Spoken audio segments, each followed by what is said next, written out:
Bryan Llenas. He's live in Miami tonight. Really, we're talking about right at the heart of where we expect this is going to hit. That along with the southwestern coast, Naples, Fort Myers, and of course the eastern side of Florida, and the whole state, of course, will be engulfed by this. What's going on there, Bryan?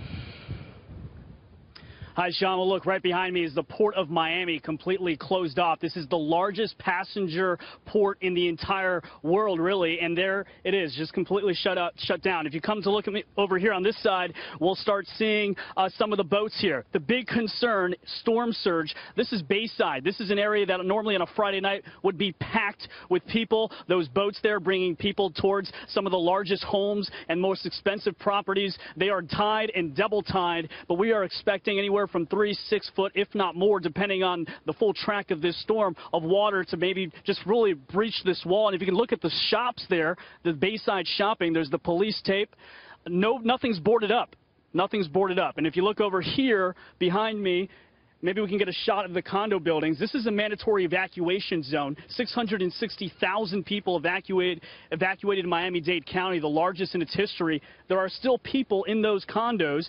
They still have some time to leave, but that window is really short because come tomorrow, once those tropical storm winds start hitting at 35 miles an hour plus, no rescue crews will be on the roads, and that is why the governor, Rick Scott, is asking people to make the decision tonight to get to where you need to be, and it better not be at a hotel because they're likely booked unless you have a reservation. So either find yourself in a shelter or make those preparations now. Look, at 155 miles an hour, you're talking 20, 30, 40 stories above the ground. That's just infinitely worse up there. It's more than that, the gusts, and so they don't want you there at all. And so that's the message here, to get people out as quickly as they can. A lot of comparison here, Sean, to Hurricane Andrew. This is going to be bigger and larger, not only because of the size, but remember, Hurricane Andrew, when it made landfall, was in Homestead, Florida.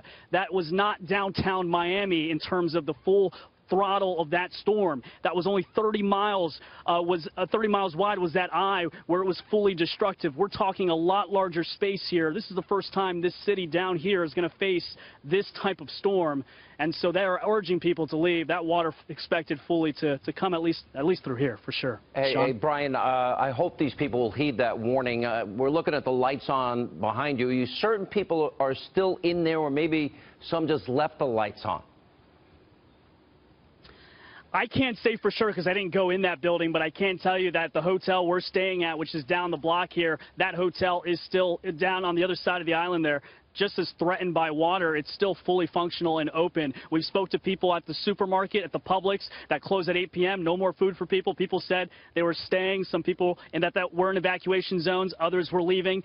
A little bit of a mixed bag inside that supermarket. So while I can't say for sure that it's 100% not full, I mean, given what we've seen today, we've seen that people are really set on staying. We haven't really had that storm. I grew up down here, and everyone said that storm was coming, and it never really hit that hard except for Wilma, and I went through that, and that was Category 3.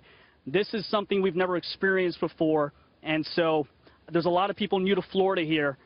So that is why I think we're hearing the governor and other state officials really plead with people to listen. And you got some people that are Miami-Dade for life, and they just say they're going to stay in their homes because they've ridden everything, including Andrew, but we'll see, Sean. All right, thanks so much, Bryan. I know there are weather warriors out there. I know that they think they can ride this out. Listen, from the bottom of my heart, I urge you, don't worry about the property. Make sure you protect your lives and your family, please.